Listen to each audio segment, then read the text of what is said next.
I'm legally insane. And today I'm going to be showing you some rare Nintendo Switch games. Some of these games you ain't never heard of before. I'm going to be showing you rare games, good games. We're talking hidden gems. And I'm also going to be showing you some straight trash, absolute garbage. But even the garbage that I'm about to show you, you might want to pick up this garbage. You might be interested in this garbage because guess what? I bought the garbage. You went full retard, man. I bought this garbage. Why do you think it's in the video? I wouldn't be bringing it up here if I didn't put my money where my mouth is. I picked up the garbage, and you know what? I'm happy with the garbage. Sometimes garbage is good. Sometimes garbage is rare. First up, we got a pickup that was recommended to me by a viewer. I knew about the game already, but I hadn't been watching the market, and I kind of ignored it. I initially dismissed this game. This is Heidelberg 1693, and this is one of the rarest games on the entire console, and it's one of the rarest by default simply because the production run was so low. It's one of those rare low print runs on purpose. It's from Red Art Games. They did this commonly a lot back in the day. They still do it, but it's not as common. And it was rare that they did it with actually good games. There are some games out there that had very low print runs, and this is one of them that's actually good. Is it a 10 out of 10? Is it a blasphemous? Is it a Castlevania Symphony of the Night? No. But this is a Castlevania style game, ghouls and ghosts style of game. It's like a mix between old school Castlevania, not Symphony of the Night Castlevania. We're talking Castlevania 1, 2, 3, Castlevania Rondo of Blood, that type of Castlevania, Castlevania 4, Super Nintendo, that style, that slower pace style.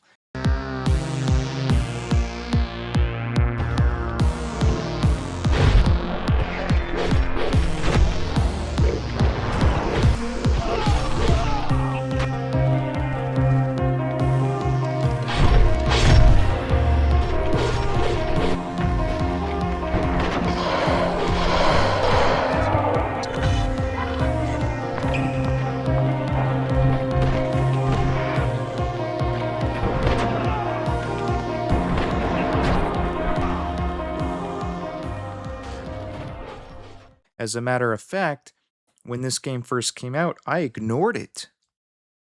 I later regretted that, thanks to a viewer reminding me about this game, because I did see it when it first came out, and I looked into it, and I decided to pass on it at the time because it is a little bit slower gameplay. It's a slower pace. You don't charge in, run and gun Contra style. That's not how you play this game. You move slow, and you have to play strategically, and at the time that was a turnoff. But then later, after the subscriber he mentioned this game, I watched the trailer again, and I said, "Well, wait a minute. This is reminding me of Musia, if I'm saying that name right, for the Super Nintendo, a Japanese horror game. Hidden gem completely. Underrated game. I'm going to be talking about that in a future game. One of my favorite Super Nintendo games, as a matter of fact. Very difficult game. And guess what? Heidelberg is also very difficult. This is known for its difficulty. Bashed in some cases for its difficulty. But guess what? It might be difficult, but it's actually beatable. The developers were smart enough to actually make the game beatable. It's not one of those impossible NES hard games, but you can actually beat the game. Unless you're using a Game Genie. There ain't no Game Genie on the Nintendo Switch, so you don't have any choice but to open this. This game is rare. It only had 2,900 copies created. This is the Red Art Games website. As you can see, they openly print how many copies are out there. 2,900. I was not making it up. And it took a long time to sell out because, like I said, I was watching this. This came out in 2021. 2021. They've classified it as an adventure action fantasy game, but what it is a bloody, gory action platformer Heidelberg 1693 is a challenging 2D action platformer set in a zombie infested version of 17th century Germany in which the player takes control of one of French King Louis's famous musketeers. So, in this game, you get essentially three weapons. You have your main weapon, it's a rapier. So, you have your sword. Then you have your musket. These are your bread and butter weapons. Your musket, however, can only fire one bullet. And then you have a 5-second reload time, or what feels like 5 seconds. I haven't actually timed it. Maybe it's only 3 seconds. But it's a long reload time. And that's just the game's way of saying, hey, you're supposed to use this for special situations only. This is not a run and gun. Remember, this ain't no Contra game. You're not going to run around with your musket firing 20 shots in a row. You ain't going to get rapid fire machine gun style on your musket. This is old school, classic, historically accurate musket here. Okay, you got to load your bullet. Players will be able to fire one powerful and very effective musket shot at a time. The weapon must be used wisely. So, in addition to your musket, you'll also get a sub weapon. It's a large variety of sub weapon possibilities. Sub weapons include everything from throwing axes, throwing knives, to new musket shots, like a 3-way shot, for example. So, here's what I think is going to happen with this game. I think this is going to become a cult classic. It may be difficult, but it is beatable. So I think that this game, 110% without question, it's got $500 potential written all over it. By the way, did I mention the price is going up? Which is proof the market is waking up to this game. The market is not rejecting this game. Collectors are not rejecting this game, especially knowing that there's 2,900 copies. And by the way, not all low print games actually go up in value. Just because it only has 2,900 copies made doesn't mean it's guaranteed to go up in value. Plenty of super rare games, plenty of red art games have had low print runs, and the price has catered, absolutely crashed. Maybe that will change in the longer term. Who knows? Who knows? But as of today, a lot of super rare games, the less desirable games, the games that aren't desirable aren't just going to magically become super desirable because super rare games printed 3,000 copies. Super rare games prints lots of garbage games all the time, 3,000 copies, and they don't go nowhere in price. Well, Heidelberg is not garbage. Like I said, it's one of those hidden gem games. It's got all the it's got the recipe for a great game. It's got the recipe for a game to go up in value. It's got the recipe of a game would become a cult classic with that Castlevania style, that Igor retro style, classic 80s, early 90s style of gameplay. It may be difficult, but it gives you plenty of checkpoints to go with it. You could actually beat this game in one day. If you actually wanted to, you could sit down and beat it in one day. It's not a long game, but it is a challenging game. You're going to have to memorize pattern memorization. When I say you can beat it in a day, that comes with the caveat that you're willing to not rage quit. What do you think's going to happen when you die 600 times? Do you have the patience to keep playing? Because if you do, you can beat the game in a couple hours. You beat the game in one day if you have the patience. I don't have that kind of patience. If you can manage to not rage quit, you do respawn quickly. I want to show you some of these reviews. This is a great one here. Difficulty level NES. Frustration level Ghosts and Goblins. A very fun, simple side-scrolling indie platformer. It's reminiscent of Blasphemous with its artistic, dark, pseudo-history horror atmosphere. But it's not a Metroidvania type game. There's no exploration, leveling up, gaining equipment, upgrading weapons, or crafting. Instead, the gameplay is more simplistic and linear. He then says he recommends it, however, he wouldn't cop it unless it's on sale. Once again, it's not a AAA title, so this game is not for everyone. especially considering it's sold out and the price is going up. This is going to be for a very select few people who are really into this type of game and and they're probably hardcore collectors. That's who this game is currently for. Otherwise, just get it digitally and wait till it's on sale. You can get it on the Switch store. You can get it on PC. I'm sure it's on PS4, PS5. Like you can download it. Did you ever play Ghouls and Goblins? Do you wish that the game wasn't a quarter crunching masterpiece of misery? This game is Ghouls and Goblins without the quarter crunching misery. Well, you don't have to put quarter on, you don't have to come with a stack of $25 worth of quarters. Therefore, plausible to actually finish. For those unfamiliar with Ghouls and Ghosts, this means it's a very hard side scrolling run and gun platformer with tons of unlockables, secret areas, shortcuts, and ridiculous enemies. By the way, that's what this game has, plenty of secrets. I forgot to mention that earlier. Fortunately, a checkpoint system means that trial and error is possible, and no lives system means that you can brute force your way through the game. Great Castlevania style game. The action gets pretty chaotic as the levels progress. But then you start realizing it's not about you simply killing the enemies head on, but by planning your movement, many of them kill themselves in spectacular fashion. So, what he means by that is there is friendly fire, and you can use that to your advantage strategically. So, you can lure clumps of enemies together and have them kill themselves. Things like that. This guy says this game really makes you feel like you're in Europe. Well, buddy, if you've been to Europe lately, that's accurate. This guy is bang on. You want a Europe traveling simulator? Why don't you go downtown London? Ask for directions downtown London. And that's what this game is. This is a simulator. You thought it was a Castlevania style game? It's actually a downtown London simulator.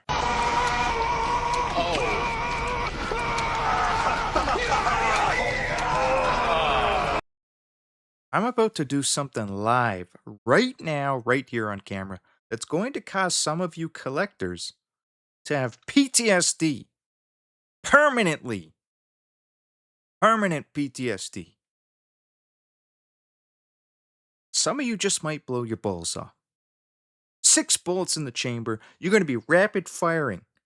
Rapid fire. Semi automatic. Desert Eagle. At least one of you has a Desert Eagle loaded right now, pointed at your balls in preparation for what's coming. So you might remember I said this is probably going to be a $500 game at some point in the future. Well, it might even be $1,000. I mean, if they don't reprint this thing, if they don't re-release it on the Nintendo Switch 2, I don't think they're going to reprint it. I think that this is permanently rare. I could be wrong, who knows?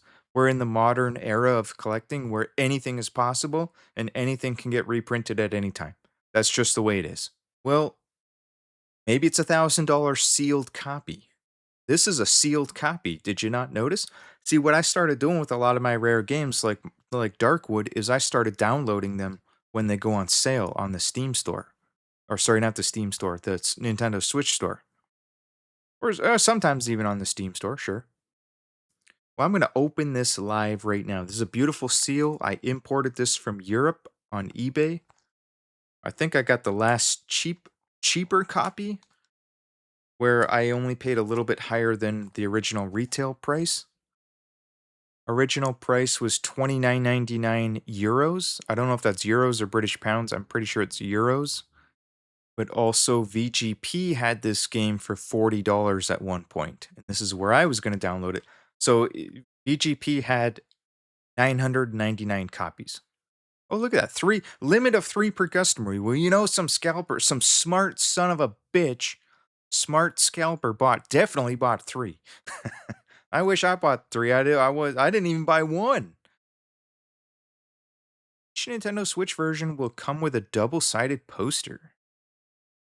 Well, I'm bringing this up because we're going to open this live right now. It's a nice seal on it. I don't know if I can get it open. So if this becomes a $500 game, I have now destroyed the value of my game. By opening this, only the collectors are going to understand I am destroying the value. But you know what? I want that poster. This is inside. I don't know what that is. Okay, mine might not come with a poster. I might have screwed myself, guys.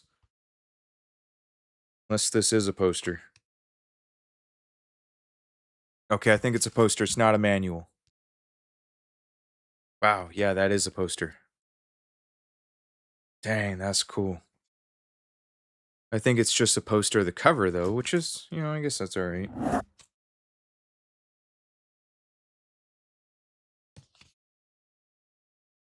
Yeah, that's what it is. Dang, that's cool. Next up, we have Star Wars Episode 1 Jedi Power Battles. This is a remaster of the original.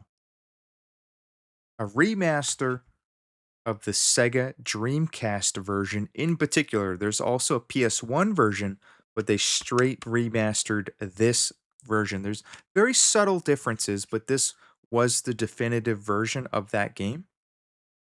And I played this a lot back in the day. Very shocking. I would have never in a million years guessed that they would have remastered this game. Just a complete hidden gem, kind of forgotten about for whatever reason, didn't take off in popularity the way it should have. I never hear anybody mention it. In fact, I don't think I've ever heard even one person mention this game. I played it back in the day. This is my OG copy.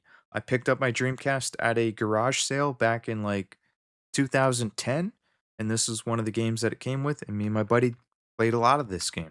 Great game. 2-player co-op.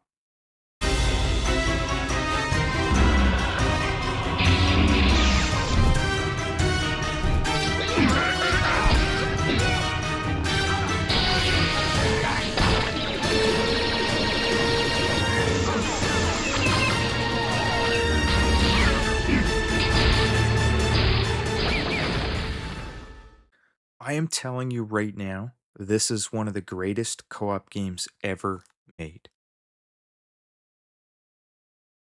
Any serious gamer, any serious collector, any serious co-op gamer in particular is going to want to have this in their collection. So does this game have rare game potential? Yes. Yes, it does. Does it have $500 game potential? No, I'm going to say no. I don't think so, but it definitely has the potential to go up in value rather than going down in value like every single Call of Duty game ever made. Okay, this might become a very sought after game. I'm hoping with this remaster, people catch on to how good of a game it is. I actually played this game with my ex-wife right before she left me. I played the OG, though. It was the Sega Dreamcast version. Right before she left me and took the kids. The night before. This is what we were playing. We were having a good time. At least I thought we were having a good time. Now, despite the fact that she left me the following morning, and for whatever reason did not take this game, but she certainly took the kids and took several other games. Left me with the Switch games, though. Thank you very much. Despite that, I think that was just a coincidence. So what makes the remaster so special is simply the fact that it adds several new features, including and mainly 13 brand new unlockable characters for a total of 18 playable characters, which adds an insane amount of replayability to the game. Every single character plays differently. Every single one. They are not reskins. They all have their own unique abilities. If they are Jedi, they all use different force powers. And if they're not Jedi, they have other abilities. Every single character has their own unique fighting style. And for them to add that many new characters, and also the characters that were otherwise unlockables in the Dreamcast version that you have to spend time to unlock, you start off with those characters right off the get-go. You get them for free. So you're playing like the fully unlocked OG version as soon as you load up the game. And then you can very quickly unlock the other missing characters. Very, very quickly. So they make it easy. They did add some lightsaber customization so you can toggle between the original lightsaber colors or more screen accurate colors, like you can make Mace Windu's lightsaber purple. That's for the nerds, Star Wars nerds, but that means something to the Star Wars nerds, right? I don't care about that, but maybe you're a Star Wars nerd. Maybe you care about that.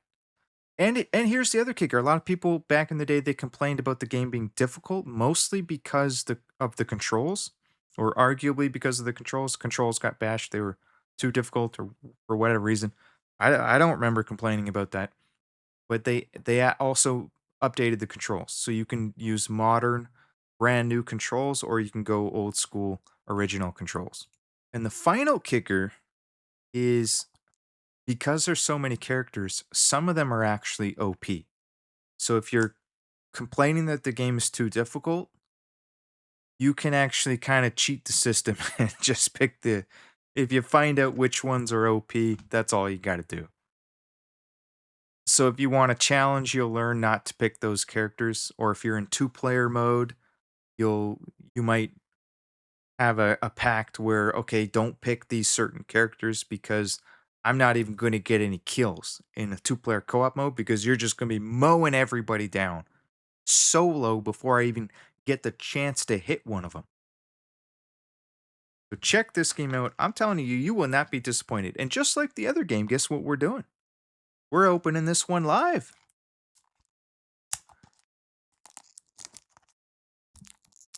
Opening it live on camera because I want to see what's inside. I just got this recently. I know that. It is available digitally for those of you that like to save money. There's always a cheaper alternative to play these games.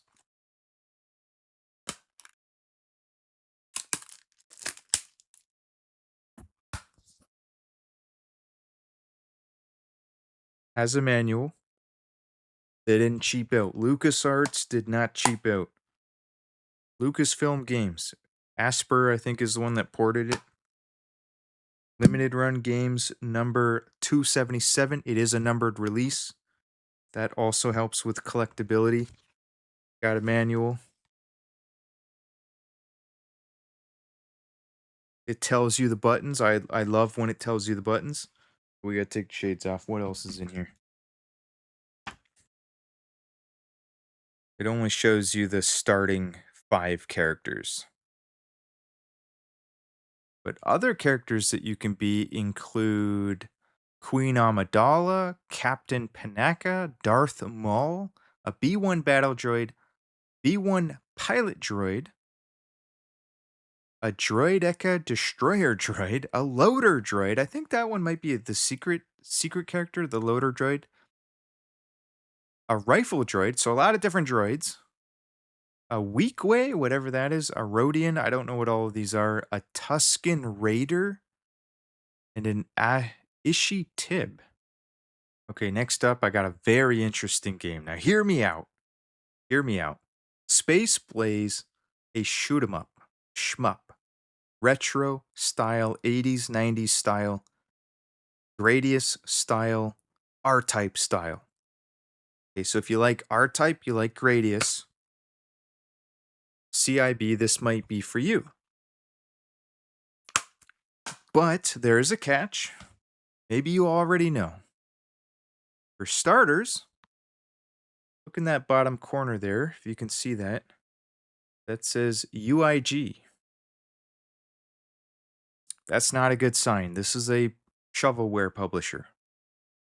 99% of what they make is shovelware. And they have attempted to branch out of the shovelware game. This was their first attempt.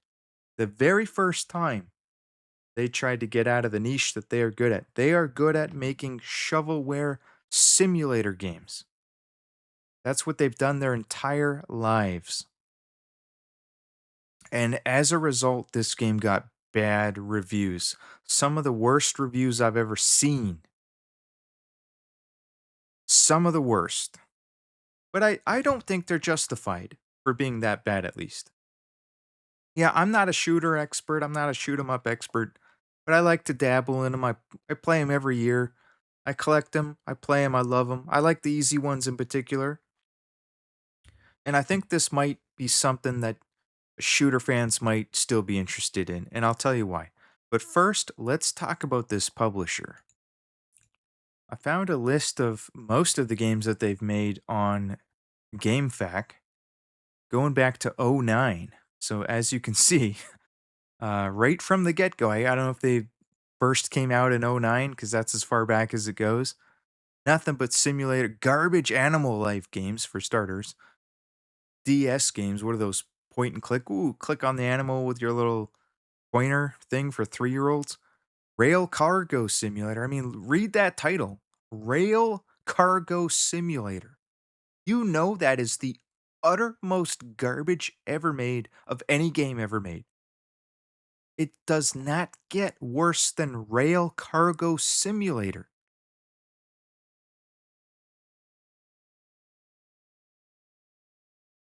Towing Simulator?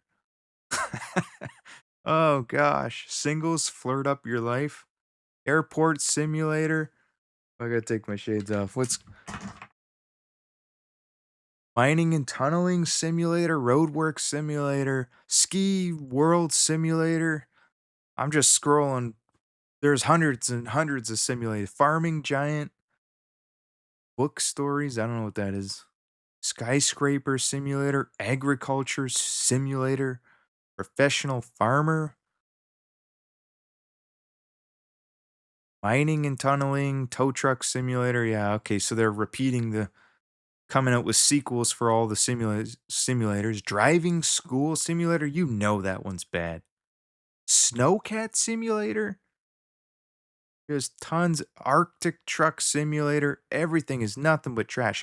Well, it just goes. It keeps going and going and going. Car Transport Simulator. What was this? Australian Road Trains. What? So this particular list only goes up to 2021.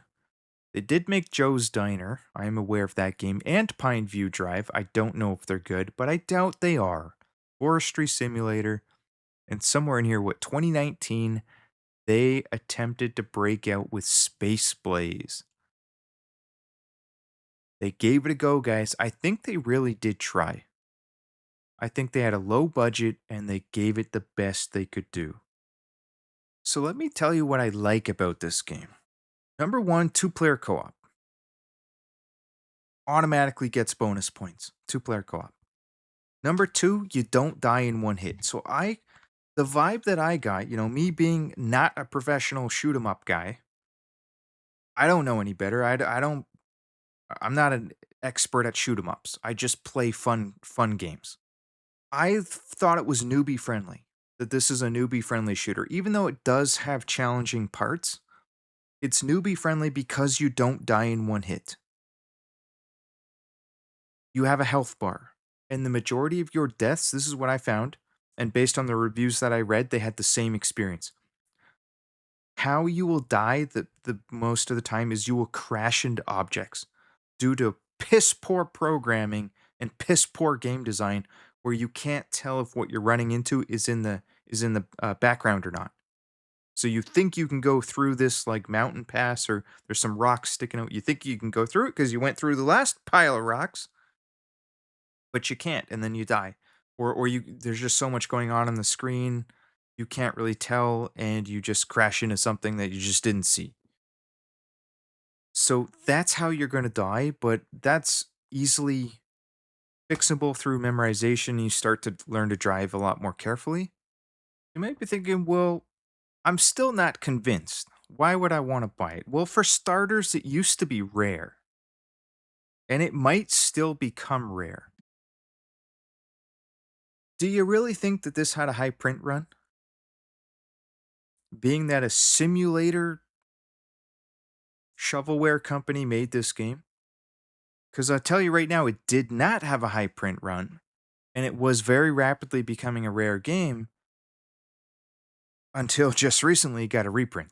So it is available on VGP as we speak.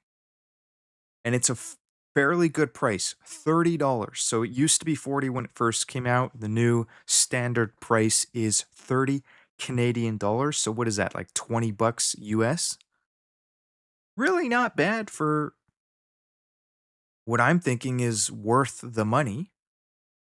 And it does have the small chance that it could become rare. Shoot 'em ups are known to become rare and sought after. Not all of them, but a lot of them do, even if they're not very good. If they're rare enough, the shoot 'em up fans will go after them.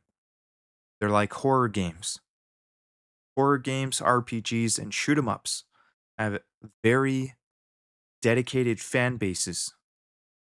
It's back in stock. I don't know how many VGP printed. I'm actually shocked that they restocked this thing to begin with. Not every vendor was sold out. I think my Shopville had some in stock. They might still have some in stock, but it was slowly starting to sell out. Could it become something known as being a so bad it's good shooter? I don't know. I enjoyed it though because the bosses were easy and I thought it was newbie friendly. Mechanics were simple. You have a shoot button, a special attack button, which is essentially your bomb, your super shot, and you have 3 different weapons. And you can cycle between them with the L and R buttons. You can cycle between them and switch which one you want to use. But ideally, you would want to use the one that's powered up the most. But every weapon is good for a different situation. So there's strategy involved. And I never heard anybody mention that. I'm the only one that I've ever seen even mention that. In fact, I saw reviewers didn't even know that you could switch your weapon because the game automatically will equip whatever weapon you have the most power-ups for. As a matter of fact, when I went looking for reviews, I found one on YouTube, just one, done by Switch Corner. So thank goodness for this guy. And he didn't give it the praises that I've been giving it. I can tell you that. So one review on all of YouTube. That's it. One review. There's nothing else showing up. You got to go to different websites to get a review. I found one interesting review here from Press Play Media.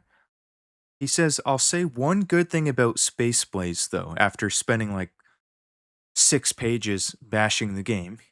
He says, as a retro-inspired title, it sure does have a great soundtrack. It was composed by Marcus Siebold, whose work dates back to the Commodore 64, where he converted Chris Hulsbeck's masterful score for Turrican 2 to the C64. Space Blaze's music isn't quite as iconic, but it's a lovely mix of modern and retro. Too bad it's not enough to save a subpar shoot 'em up, though. So I'm not aware of this composer, but if you are, maybe that would spark your interest for this game. It does have a good soundtrack, meaning, I interpret that as proof if they're going to hire this famous composer, I mean, they really did try to make the best of it. I don't think this was designed to be shovelware. Last game, we got Teenage Mutant Ninja Turtles Shredder's Revenge Ultimate Edition. And I've talked about this game before. I was pissed off when they came out with this because they had just come out with Shredder's Revenge, which I bought. And unlike you retards, as soon as I saw Shredder's Revenge, the anniversary edition, announced, before it was even out, I threw my copy on eBay. My limited run games, Shredder's Revenge, I threw it on eBay and I sold it right away. I knew that son of a bitch was going to go down in value. I knew it. And they printed a ton of those things. because this is one of the best beat 'em ups ever made. As a matter of fact, I've heard many people say that Shredder's Revenge is the best beat 'em up ever made, even beating Streets of Rage number 2 and 4. Some people will tell you that. They'll tell you it's better than Double Dragon 1, 2, and 3, and 4, and Super Double Dragon for Super Nintendo. They'll tell you it's better than Final Fight. They'll tell you it's better than King of Dragons. Some people will say that for the Super Nintendo. Captain Commando, Super Nintendo. They'll tell you it's better than Captain Commando. They'll tell you it's better than Sonic Blast Man 2. Now, I don't know if I'm willing to go that far, but that's how well praised this game is. And this version has all of the DLC. So, first, the Anniversary Edition came out. And it was like, I don't know, 6 months later, maybe a year later at most, the Ultimate Edition came out. This version had the DLC, the Dimension Shell Shock DLC. And I was going to buy it. I'm glad I didn't buy it. Base game and DLC on the cart. Like, this was going to be the definitive version. You'd think that it would be. Added 2 new characters and a new game mode. New playable characters during the party. You can be that rabbit. What's his name? Jimbo Sagi or something like that. And yeah, new playable characters and arcade and survival modes. That's what it was. So then fast forward later, and I'm glad I didn't buy the Anniversary Edition because Limited Run pulled another scam and they released yet another version because they know people are going to buy it. And they released the Ultimate Edition. And guess what? This game is already becoming rare. Now, they're probably going to reprint it at some point just because I don't think it's a numbered release. So there's nothing preventing them from reprinting it. But this has become a rare game. It's already becoming sought after. I didn't realize this was going to happen so fast. It's sold out everywhere. You got to go on eBay for it or Amazon if you can even find it on Amazon. Price is going up real fast. And I think it's because not very many people pre-ordered it from having Turtles fatigue. They were done with Turtles after getting screwed.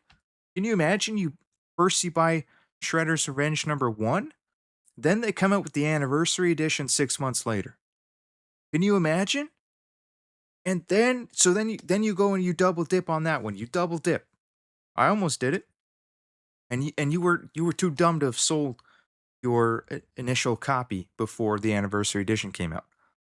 So you got a double dip. And then to find out 6 months later, they got another version. And now it's the Ultimate Edition. Is this even the final edition? Like, that's how ridiculous this is. The next version might be called the Final Ultimate Edition. They could do that, and people would pay it. Well, the game is getting hard to find when you go on eBay and you scroll past the Japanese copies. The cheapest right now is $85 plus shipping. US dollars. That's like $10 million Canadian. Canadian dollar ain't doing so good, guys. You thought your American dollar wasn't doing good? Try getting the Canadian dollar in your wallet. What is this? 1 copy in stock? 1 copy? 2 copies. Okay. So when these are gone, 4 watchers, when these are gone, you're looking at $100 US dollars. There's not even that much on the market. I had no idea until today, like when I looked this up just now. So if they don't reprint this being the definitive version that most people ignored because they were pissed off at Limited Run screwing them over, and whoever created this game being in on it, using this as a cash cow money machine, a license to print money. Well, the market gave up. The market got pissed and said, "I'm tired of losing my money." And don't be surprised if this is not the final version either. Because like I said, it's a popular game. The market has decided that this is one of the best beat 'em ups ever made. So it's going to sell. And it's four player, 6 player online. And they added yet again, new playable characters in the Ultimate Edition. So the second batch of DLC is now in this version. Guys, if you enjoyed this video, please consider subscribing to the channel. I'm trying to get to over 9,000 subscribers. And let me know if you learned something new. Was there any games in this list that you had never heard of before? Because I know some of these are common. Probably you knew about Turtles, but did you know it was getting rare? Did you know the price was going up? Did you know you can't be twiddling your thumbs for too long? But did you also know that they might come out with a final version? A final Ultimate version? Did you know they might screw you again? Did you know that Star Wars Jedi Power Battles is actually a great game? Did you know it's one of the best Star Wars games ever made? Did you know that it was on the Sega Dreamcast? Did you know that Red Art Games released a very rare game called Heidelberg 1693? Did you know about that?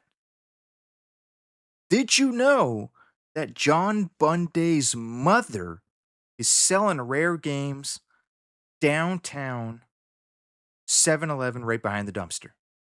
Did you know that? She'd be selling them every Friday night. She's got a whole lineup of men going to see that woman. A whole lineup of men. And she don't charge very much at all. Did you know that I'm selling feet pictures on Patreon? By the way, shout out to all my Patreon subscribers. Thank you. Your support is what keeps the channel going. I provide exclusive content to the Patreon for anybody who's interested. I will be posting feet pictures if we get enough people subscribed. I will be posting feet pictures.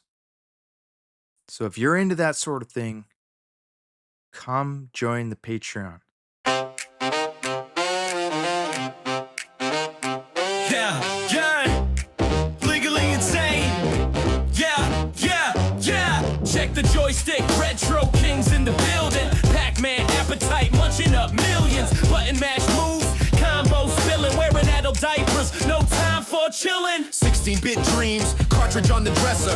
Pulling all-nighters, I'm a high-score professor. Velcro sneakers, still a trendsetter. Got the game on lock, but my bladder says never. Legally insane, controllers in hand. Retro vibes, diapers keeping us standing. No bathroom breaks, we'll game through the pain. Legally insane, we're running the campaign.